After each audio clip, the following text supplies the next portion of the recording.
What you manifest in your mind, you can bring to reality. The Lighthouse, new movie out in theaters, kind of like it's a pretty art housey kind of a movie, like one of the most mainstream art house type of movies. It's made by Robert Eggers, the guy that made Witch or Vivitch, which is very much kind of similar.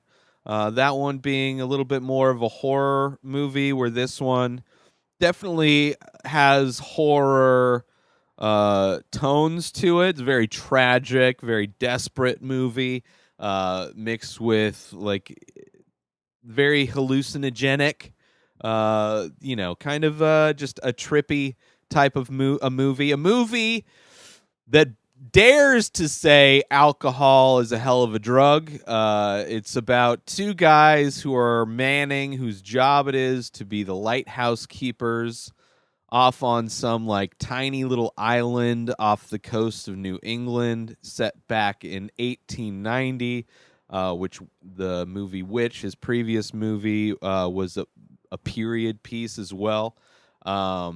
But kind of both movies showing people going crazy. I don't remember Witch as much, so I'm not going to talk about that one specifically. But this one, very simple movie also. It's only 3 actors in the entire film.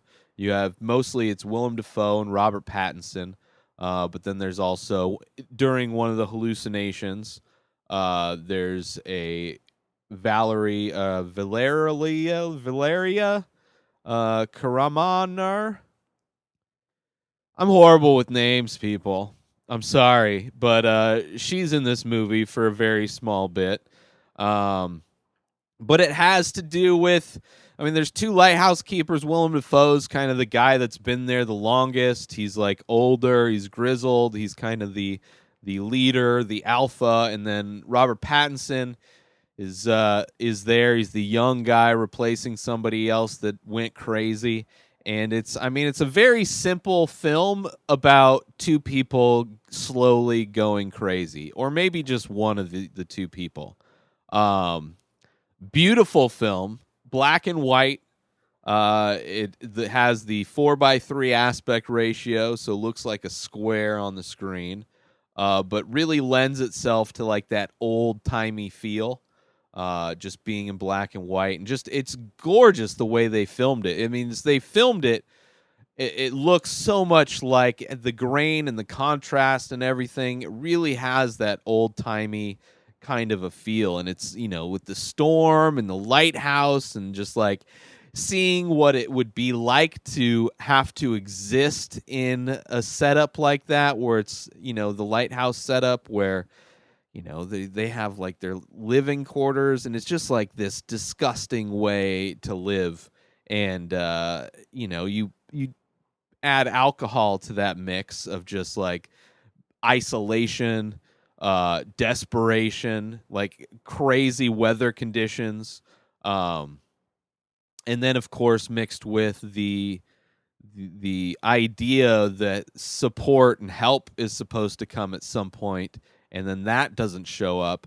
But it's a crazy movie. It's a crazy movie. I don't know if I necessarily, what other big points it's trying to make other than showing like just a desperate situation between 2 people. Like, it's not a movie that I'm probably ever going to revisit, even though I believe it's like one of the best like art house films you could watch. I mean, probably not the best, but it's really accessible, I would say, for being an art house film.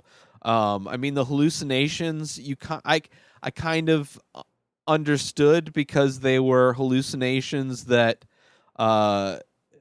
people who were like sailors back then would have, just dealing with the ocean, dealing with the isolation. I mean, very similar kind of conditions, being a lighthouse keeper. As at least what I've heard, kind of. I'm not like I'm a scholar or ever read a book or studied what people who were the sailors and the pirates back then.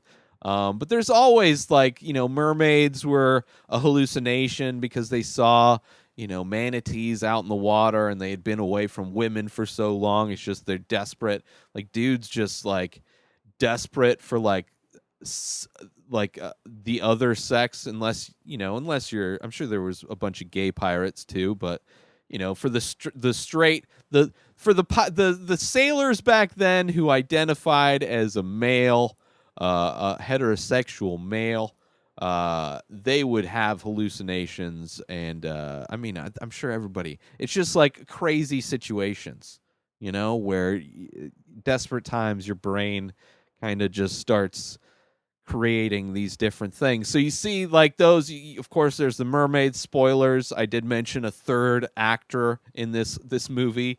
I wonder what that actor plays.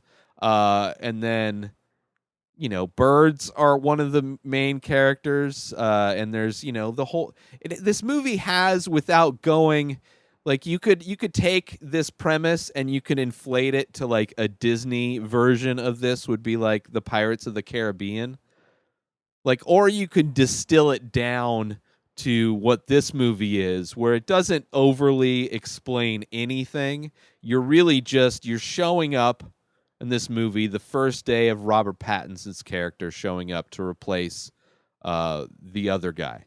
And it's just like a lot of this movie is just walking through the weather and just the shitty weather, and or going inside this shack of a living quarters that is just, it's just like nothing. You have to ration your food. The food is crap, and it's like a work thing, so it's like he doesn't want to drink at first, but spoilers, alcohol is a hell of a drug, and maybe kind of makes things accelerate in their attempt to turn sideways.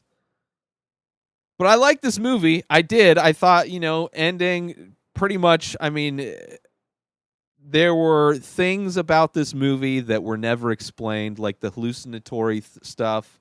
You get to know more about both of these characters and how, like, what it would take necessarily to, what kind of person, where you would be in your life in 1890. Like, what is happening in your life that you would want to take a job working as a lighthouse keeper, spending, I don't know how long the duration of time this job was going to take for him living at this lighthouse with Willem Dafoe's character, at the farthest reach, like you're off the coast, you're on some just nothing of an island that has a lighthouse on it, and the only reason you're there is to make sure ships don't run into this tiny little island, and nobody gives a fuck about you other than that. Like, that's your one purpose, is to make sure that light keeps going, and then you're stuck there. Like, what would make somebody want to run away from a life to go do that? So it has interesting. It's like, kind of a character study, what people would kind of resort to in conditions like that. So I really liked it. It's beautiful, despite how it's beautifully tragic, beautifully depressing in a lot of ways. But the aesthetic of the movie lends itself to the story, and it's just like it's a complete everything kind of fit with the type of story it's telling.